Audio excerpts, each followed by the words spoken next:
Hi everyone, welcome back to DS Kannada vlogs YouTube channel. ಇದು ನನ್ನ ರಕ್ಷಾಬಂಧನ ದಿನದ ವ್ಲಾಗ್. ನನ್ನೆಲ್ಲ ಅಣ್ಣಂದಿರಿಗೂ ಹಾಗೂ ನನ್ನ ತಮ್ಮಂದಿರಿಗೂ ರಕ್ಷಾಬಂಧನದ ಶುಭಾಶಯಗಳು. ಆಲ್ರೆಡಿ ಅವರೆಕಾಳು ಸೀಸನ್ ಸ್ಟಾರ್ಟ್ ಆಗಿದೆ. ಅದಕ್ಕೆ ಇವತ್ತು ಅವರೆಕಾಳು ಹಾಕ್ಕೊಂಡು ಉಪ್ಪಿಟ್ಟು ಮಾಡ್ಕೊಳ್ಳೋಣ ಅಂತ ತರಕಾರಿ ಎಲ್ಲನೂ ಕಟ್ ಮಾಡ್ಕೊಂಡಿದ್ದೀನಿ. ಕ್ಯಾರೆಟ್, ಬೀನ್ಸ್, ಹಸಿರು ಮೆಣಸಿನ್ಕಾಯಿ, ಟೊಮೊಟೊ, ಹಾಗೆ ಈರುಳ್ಳಿ, ಹಾಗೆ ಸ್ವಲ್ಪ ಶುಂಠಿನ ಈ ರೀತಿ ಸಣ್ಣ ಕಟ್ ಮಾಡ್ಕೊಂಡಿದ್ದೀನಿ. ಶುಂಠಿ ಹಾಕೋದ್ರಿಂದ ಟೇಸ್ಟ್ ತುಂಬ ಚೆನ್ನಾಗಿರುತ್ತೆ ಉಪ್ಪಿಟ್ಟು. ಅದಕ್ಕೆ ನಾನು ಬನ್ಸಿ ರವೆಯಲ್ಲಿ ಉಪ್ಪಿಟ್ಟು ಮಾಡ್ಕೊಳ್ತಾ ಇದ್ದೀನಿ. ಈಗ ಉಪ್ಪಿಟ್ಟು ಮಾಡೋದಕ್ಕೆ ರವೆ ಹುರ್ಕೋಬೇಕು. ರವೆ ಹುರ್ಕೊಳ್ಳೋದಕ್ಕೆ ಅಂತ ನಾನು ಒಂದು ಪ್ಯಾನ್ ಮಾಡಿಕೊಂಡಿದ್ದೀನಿ. ಪ್ಯಾನ್ ಸ್ವಲ್ಪ ಬಿಸಿ ಆದಮೇಲೆ ಇದಕ್ಕೀಗ 2 ಕಪ್ಪಷ್ಟು ಬನ್ಸಿ ರವೆ ಹಾಕ್ಕೊಳ್ತಾ ಇದ್ದೀನಿ. ನಾನು ಯಾವಾಗಲೂ ಅಷ್ಟೇ ಉಪ್ಪಿಟ್ಟು ಮಾಡಬೇಕಾದ್ರೆ ಬನ್ಸಿ ರವೆ ಯೂಸ್ ಮಾಡ್ತೀನಿ, ಇಲ್ಲಾಂದರೆ ಅಕ್ಕಿ ತರಿ ಯೂಸ್ ಮಾಡ್ತೀನಿ. ಯಾಕಂದರೆ ಬನ್ಸಿ ರವೆ ಹಾಕ್ಕೊಂಡು ಉಪ್ಪಿಟ್ಟು ಮಾಡಿದ್ರೆ ಹುಡಿಯಾಗಿ ಚೆನ್ನಾಗಿ ಬರುತ್ತೆ. ಅದಕ್ಕೆ ಈಗ ನಾನು ರವೆ ಹಾಕ್ಕೊಂಡು ಹುರ್ಕೊಳ್ತೀನಿ. ನಾವು ರವೆ ಹುರ್ಕೋಬೇಕಾದ್ರೆ ಯಾವಾಗಲೂ ಗ್ಯಾಸ್ ಮೀಡಿಯಮ್ ಫ್ಲೇಮಲ್ಲಿ ಇರಬೇಕು, ಇಲ್ಲಾಂದರೆ ರವೆ ಸೀದ್ಬಿಡುತ್ತೆ ಹೈ ಫ್ಲೇಮ್ ಆದರೆ. ಅದಕ್ಕೆ ಈಗ ರವೆ ಹಾಕ್ಕೊಂಡು ನೀಟಾಗಿ ಮಿಕ್ಸ್ ಮಾಡ್ಕೊಳ್ತಾ ಇದ್ದೀನಿ. ರವೆಯದು ಕಲರ್ ಚೇಂಜ್ ಆಗೋ ಅವಶ್ಯಕತೆ ಇಲ್ಲ, ಲೈಟಾಗಿ ಸ್ವಲ್ಪ ಸ್ಮೆಲ್ ಬರುತ್ತೆ, ಅದು ಬಂದರೆ ಸಾಕು, ಹಸಿ ಸ್ಮೆಲ್ಲೆಲ್ಲ ಹೋಗಿ. ಈ ರೀತಿ ನಾನು ರವೆನ ಹುರ್ಕೊಂಡಿದ್ದೀನಿ. ಇದನ್ನ ಸಪ್ರೇಟ್ ಎತ್ತು ಮಾಡಿಕೊಳ್ತೀನಿ. ಈಗ ರವೆ ಹುರ್ಕೊಂಡಾಗಿದೆ. ಈಗ ಉಪ್ಪಿಟ್ಟು ಹೇಗೆ ಮಾಡೋದು ಅಂತ ನೋಡೋಣ ಬನ್ನಿ. ಈಗ ನಾನು ಒಂದು ಪ್ಯಾನ್ ತಗೊಂಡಿದ್ದೀನಿ. ಇದಕ್ಕೀಗ ಸ್ವಲ್ಪ ಆಯಿಲ್ ಹಾಕ್ಕೊಳ್ತಾ ಇದ್ದೀನಿ. ಎಣ್ಣೆ ಕೂಡ ಬಿಸಿ ಆದಮೇಲೆ ಸಾಸಿವೆ, ಕಡಲೆಬೇಳೆ ಹಾಗೆ ಹೆಸರುಬೇಳೆ ಹಾಕ್ಕೊಳ್ತಾ ಇದ್ದೀನಿ. ನೀವು ಬೇಕಿದ್ದರೆ ಉದ್ದಿನಬೇಳೆ ಕೂಡ ಹಾಕೋಬೋದು. ನಾನು ಉದ್ದಿನಬೇಳೆ ಹಾಕ್ಕೊಂಡಿಲ್ಲ, ಹೆಸರುಬೇಳೆ ಹಾಗೆ ಕಡಲೆಬೇಳೆ ಹಾಕ್ಕೊಂಡಿದ್ದೀನಿ. ಇದು ಸ್ವಲ್ಪ ಲೈಟಾಗಿ ಕಲರ್ ಚೇಂಜ್ ಆದಮೇಲೆ ಹಸಿರು ಮೆಣಸಿನ್ಕಾಯಿ ಹಾಗೆ ಈರುಳ್ಳಿ ಹಾಕ್ಕೊಂಡು ನೀಟಾಗಿ ಮಿಕ್ಸ್ ಮಾಡ್ಕೊಳ್ತಾ ಇದ್ದೀನಿ. ನಾನು ಕರ್ಬೇವಿನ ಸೊಪ್ಪು ಹಾಕ್ಕೊಳ್ತಾ ಇಲ್ಲ, ಯಾಕಂದರೆ ಕರ್ಬೇವಿನ ಸೊಪ್ಪಿಲ್ಲ ಅದಕ್ಕೆ. ಈಗ ಈರುಳ್ಳಿ, ಹಸಿರು ಮೆಣಸಿನ್ಕಾಯಿ ಎರಡು ಸ್ವಲ್ಪ ಕಲರ್ ಚೇಂಜ್ ಆಗಿದೆ. ಈಗ ಇದಕ್ಕೆ ಟೊಮೊಟೊ ಹಾಕ್ಕೊಂಡು ನೀಟಾಗಿ ಮಿಕ್ಸ್ ಮಾಡ್ಕೊಳ್ತಾ ಇದ್ದೀನಿ. ನಾನು 1 ಟೊಮೊಟೊ ಹಾಕ್ಕೊಂಡಿದ್ದೀನಿ ಅಷ್ಟೇ. ಈಗ ಟೊಮೊಟೊನೂ ಸ್ವಲ್ಪ ಚೆನ್ನಾಗಿ ಸುಂಡಿದೆ. ಇದಕ್ಕೀಗ ಅವರೆಕಾಳು ಹಾಕ್ಕೊಳ್ತಾ ಇದ್ದೀನಿ. ನಾನು ಅವರೆಕಾಳನ್ನ ಬಿಡಿಸಿ ಮಾಡಿಕೊಂಡಿದ್ದೆ, ಎಳೆ ಅವರೆಕಾಳನ್ನ, ಅದನ್ನ ಹಾಕ್ಕೊಂಡು ನೀಟಾಗಿ ಮಿಕ್ಸ್ ಮಾಡ್ಕೊಳ್ತೀನಿ. ಅವರೆಕಾಳನ್ನ ಸ್ವಲ್ಪ ಎಣ್ಣೆಲೆ ಸುಂಡಿಸ್ಕೊಳ್ತಾ ಇದ್ದೀನಿ, ಯಾಕಂದರೆ ಅವರೆಕಾಳು ಸ್ವಲ್ಪ ಗಟ್ಟಿ ಇರೋದ್ರಿಂದ ಬೇಗ ಬೇಯಲ್ಲ. ಅದಕ್ಕೆ ಫಸ್ಟು ಅವರೆಕಾಳನ್ನ ನಾನು ಸ್ವಲ್ಪ ಎಣ್ಣೆಲಿ ಚೆನ್ನಾಗಿ ಸುಂಡಿಸ್ಕೊಳ್ತೀನಿ. ಈಗ ಅವರೆಕಾಳು ಕೂಡ ಚೆನ್ನಾಗಿ ಸುಂಡಿದೆ. ಇದಕ್ಕೀಗ ಕ್ಯಾರೆಟು ಮತ್ತು ಬೀನ್ಸ್ ಹಾಕ್ಕೊಂಡು ಚೆನ್ನಾಗಿ ಮಿಕ್ಸ್ ಮಾಡ್ಕೊಳ್ತೀನಿ. ಕ್ಯಾರೆಟು ಮತ್ತು ಬೀನ್ಸ್ನೂ ಅಷ್ಟೇ ಸ್ವಲ್ಪ ಎಣ್ಣೆಲಿ ಚೆನ್ನಾಗಿ ಫ್ರೈ ಮಾಡ್ಕೋಬೇಕು. ಇದು ಕೂಡ ಈಗ ಸ್ವಲ್ಪ ಚೆನ್ನಾಗಿ ಸುಂಡಿದೆ. ಹಾಗೆ ಇನ್ನೊಂದು ಕಡೆ ಸ್ವಲ್ಪ ನೀರನ್ನು ಕೂಡ ಬಿಸಿ ಹಾಕಿ ಮಾಡಿಕೊಂಡಿದ್ದೆ, ಯಾಕಂದರೆ ಉಪ್ಪಿಟ್ಟು ಬೇಗ ಮಾಡ್ಕೋಬೋದು ಅಂತ ಬಿಸಿನೀರು ಹಾಕೋದ್ರಿಂದ. ಈಗ ನಾನು 2 ಕಪ್ ರವೆ ಹಾಕ್ಕೊಂಡಿರೋದ್ರಿಂದ 4 ಕಪ್ಪಷ್ಟು ನೀರು ಹಾಕ್ಕೊಳ್ತಾ ಇದ್ದೀನಿ. ಉಪ್ಪಿಟ್ಟು ಮಾಡೋಕ್ಕೆ ಬರಲಿಲ್ಲ ಅಂದವರು ಈ ಟ್ರಿಕ್ನ ಟ್ರೈ ಮಾಡ್ಬೋದು. ಉಪ್ಪಿಟ್ಟು ತುಂಬ ಹುಡಿಯಾಗಿ ಚೆನ್ನಾಗಿ ಬರುತ್ತೆ. 2 ಕಪ್ ರವೆಗೆ 4 ಕಪ್ಪಷ್ಟು ನೀರು ಹಾಕ್ಕೊಂಡ್ರೆ ಕರೆಕ್ಟಾಗಿ ರೆಡಿಯಾಗುತ್ತೆ ಉಪ್ಪಿಟ್ಟು. ಈಗ ನೀರು ಹಾಕ್ಕೊಂಡು ಒಂದ್ಸತಿ ಚೆನ್ನಾಗಿ ಮಿಕ್ಸ್ ಮಾಡ್ಕೊಳ್ತೀನಿ. ಇದನ್ನ ನೀರನ್ನು ಸ್ವಲ್ಪ ಚೆನ್ನಾಗಿ ಕುದಿಬೇಕು.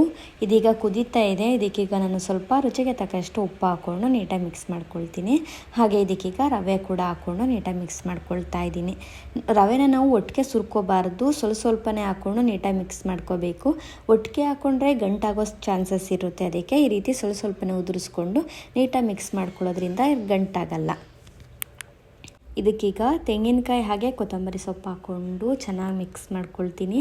ತೆಂಗಿನಕಾಯಿನ ಈ ರೀತಿ ಮೇಲ್ಗಡೆ ಉದುರಿಸ್ಕೊಳ್ಳೋದ್ರಿಂದ ಟೇಸ್ಟ್ ತುಂಬ ಚೆನ್ನಾಗಿರುತ್ತೆ. ಅದಕ್ಕೆ ನಾನು ಮೇಲ್ಗಡೆ ಹಾಕ್ಕೊಳ್ತೀನಿ. ಬೇಕಾದರೆ ನೀವು ಕುದಿಬೇಕಾದ್ರೂ ಕೂಡ ತೆಂಗಿನಕಾಯಿ ಹಾಕ್ಕೋಬಹುದು. ನಾನು ಯಾವಾಗಲೂ ಅಷ್ಟೇ ಮಾಡಬೇಕಾದ್ರೆ ತೆಂಗಿನಕಾಯಿನ ಈ ರೀತಿ ಮೇಲ್ಗಡೆ ಉದುರಿಸ್ಕೊಳ್ತೀನಿ, ಆಗಷ್ಟೇ ನನಗೊಂಥರ ಫ್ಲೇವರ್ ಸಿಗುತ್ತೆ. ಅದಕ್ಕೆ ಹಾಗೆ ಇದೆಲ್ಲ ಹಾಕ್ಕೊಂಡು ಚೆನ್ನಾಗಿ ಮಿಕ್ಸ್ ಮಾಡಿಕೊಂಡು ಇದಕ್ಕೆ ಕ್ಯಾಪ್ನ ಕ್ಲೋಸ್ ಮಾಡ್ಕೊಳ್ತೀನಿ. ಫುಲ್ಲು ಲೋ ಫ್ಲೇಮಲ್ಲಿ ಇಟ್ಕೋಬೇಕು ಗ್ಯಾಸ್ನ. ಹಾಗೆ ಇದನ್ನ ಒಂದು 10 ಮಿನಿಟ್ಸ್ ಇದನ್ನ ಸ್ಟೀಮ್ ಮಾಡ್ಕೋಬೇಕು. ಸ್ಟೀಮ್ ಮಾಡಿಕೊಂಡ್ರೆ ಉಪ್ಪಿಟ್ಟು ರೆಡಿ ಆಗುತ್ತೆ. ಈಗ ಉಪ್ಪಿಟ್ಟು ಕೂಡ ಚೆನ್ನಾಗಿ ಅಳ್ಳಿದೆ. ನೀವು ನೋಡ್ತಿರ್ಬೋದು ಉಪ್ಪಿಟ್ಟು ಎಷ್ಟು ಹುಡಿಯಾಗಿ ಎಷ್ಟು ಚೆನ್ನಾಗಿ ಬಂದಿದೆ ಅಂತ. ನಿಮಗೇನಾದರೂ ಉಪ್ಪಿಟ್ಟು ಮಾಡೋಕ್ಕೆ ಬರಲಿಲ್ಲ ಅಂದರೆ ಈ ರೀತಿ ಟ್ರೈ ಮಾಡಿ, ತುಂಬ ಚೆನ್ನಾಗಿ ಬರುತ್ತೆ. ಟೇಸ್ಟು ಅಷ್ಟೇ ತುಂಬ ಚೆನ್ನಾಗಿರುತ್ತೆ. ಹಾಗೆ ಉಪ್ಪಿಟ್ಟು ರೆಸಿಪಿ ನಿಮ್ಗೆ ಇಷ್ಟ ಆಗಿದೆ ಅಂತ ಅಂದ್ಕೊಳ್ತೀನಿ. ಇಷ್ಟ ಆದರೆ ಒಂದೇ ಒಂದು ಲೈಕ್ ಮಾಡಿ. ಹಾಗೆ ಸ್ವಲ್ಪ ಅನ್ನ ಇತ್ತು ಅಂತ ಮೊಸರನ್ನ ಕೂಡ ಮಾಡ್ಕೊಂಡಿದ್ದೆ, ದಾಳಿಂಬೆ ಹಣ್ಣು ಹಾಕ್ಕೊಂಡು. ಅದು ಅಷ್ಟೇ ತುಂಬ ಚೆನ್ನಾಗಿತ್ತು ಟೇಸ್ಟ್.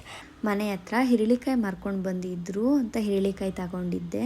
ನನಗೆ ಪ್ರತಿ ಸಲನೂ ಅಮ್ಮನೇ ಹಿರಳಿಕಾಯಿ ಉಪ್ಪಿನಕಾಯಿ ಮಾಡಿಕೊಟ್ಟು ಕಳಿಸೋರು. ನಮ್ಮ ಅಮ್ಮ ಅಂತೂ ತುಂಬ ಚೆನ್ನಾಗಿ ಮಾಡ್ತಾರೆ ಹಿರಳಿಕಾಯಿ ಉಪ್ಪಿನಕಾಯಿ ಅಂತೂ. ಟೇಸ್ಟ್ ಅಂತೂ ತುಂಬ ಚೆನ್ನಾಗಿರುತ್ತೆ. ಹಾಗೆ ಈ ಸತಿ ನಾನೇ ಉಪ್ಪಿನಕಾಯಿ ಮಾಡ್ಕೊಳ್ಳೋಣ ಅಂತ ಹಿರಳಿಕಾಯಿ ತಗೊಂಡಿದ್ದೆ.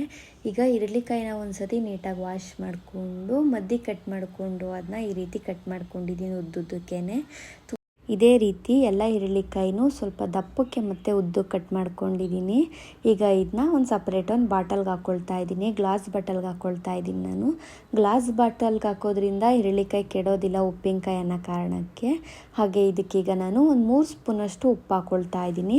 ಹರಳು ಉಪ್ಪು ಹಾಕ್ಕೊಳ್ತಾ ಇದ್ದೀನಿ ನಾನು. ಹಾಗೆ ಇದನ್ನ ಕ್ಯಾಪ್ ಕ್ಲೋಸ್ ಮಾಡಿಕೊಂಡು ಒಂದು ಸತಿ ನೀಟಾಗಿ ಮಿಕ್ಸ್ ಮಾಡ್ಕೊಳ್ತೀನಿ. ಉಪ್ಪು ಕೆಳಗಡೆಗೆಲ್ಲ ಕೂರಲಿ ಅನ್ನೋ ಕಾರಣಕ್ಕೆ ಒಂದು ಸತಿ ಮಿಕ್ಸ್ ಮಾಡಿಬಿಟ್ಟು ಎತ್ತಿಡ್ತೀನಿ. ಹಾಗೆ ಮಾಂತೇಶಣ್ಣ ಮನೆಗೆ ಬಂದಿದ್ದರು. ರಾಖಿ ಕಟ್ಟೋಣ ಅಂತೆಲ್ಲ ರೆಡಿ ಮಾಡಿಕೊಂಡು ರಾಖಿ ಕಟ್ತೆ. ಹಾಗೆ ಭೂಷಣಣ್ಣಂಗೆ ಎಂಗೇಜ್ಮೆಂಟ್ ದಿನನೇ ಕಟ್ತೆ ರಾಖಿನ. ಅವ್ರು ರಿಟರ್ನ್ ಬೆಳಗಾವಿಗೆ ಹೋಗ್ತಾ ಇದ್ರು ಅಂತ. ನಮ್ಮ ಜೊತೆ ಹುಟ್ಟಿದ್ರೆ ಮಾತ್ರ ಅವರು ಅಣ್ಣ ತಮ್ಮಂದಿರಾಗಿರಲ್ಲ. ಅದಲ್ಲದೆ ನಾವು ಅವ್ರನ್ನ ಒಂದ್ಸತಿ ಅಣ್ಣ ಅಂತ ಕರೆದಿದ್ದ ತಕ್ಷಣ ಅವ್ರು ನಮ್ಮ ಸ್ವಂತ ಅಣ್ಣಂದಿರ ಥರನೇ ಆಗಿರ್ತಾರೆ. ಅದೇ ರೀತಿ ನನಗೆ ಇಬ್ಬರು ಅಣ್ಣಂದಿರು ಸಿಕ್ಕಿದ್ದಾರೆ, ಭೂಷಣ್ಣ ಹಾಗೆ ಮಾಂತೇಶಣ್ಣ ಅಂತ. ಅವರು ಅಷ್ಟೇ ನನ್ನ ಸ್ವಂತ ತಂಗಿ ಥರ ನನ್ನ ಕೇರ್ ಮಾಡ್ತಾರೆ. ಅವ್ರು ಕೇರ್ ಮಾಡೋದು ನೋಡಿದ್ರೆ ಒಂಥರ ನನಗೆ ಖುಷಿ ಆಗುತ್ತೆ.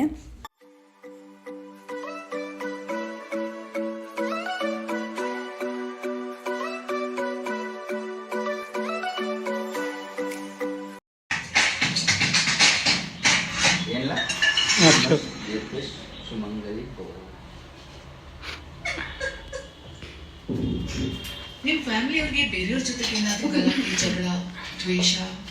ನನ್ನ ತಮ್ಮಂದಿರಿಬ್ರು ತುಂಬಾ ಒಳ್ಳೆಯವರು. ಈ ವ್ಲಾಗ್ ನಿಮ್ಗೆ ಇಷ್ಟ ಆಗಿದೆ ಅಂತ ಅಂದ್ಕೊಳ್ತೀನಿ. ಇಷ್ಟ ಆದರೆ ಪ್ಲೀಸ್ ಲೈಕ್ ಮಾಡಿ, ಶೇರ್ ಮಾಡಿ, ಸಬ್ಸ್ಕ್ರೈಬ್ ಮಾಡಿ. ಇದೇ ರೀತಿ ನನ್ನ ಯೂಟ್ಯೂಬ್ ಚಾನಲ್ನ ಸಪೋರ್ಟ್ ಮಾಡಿ. Thank you.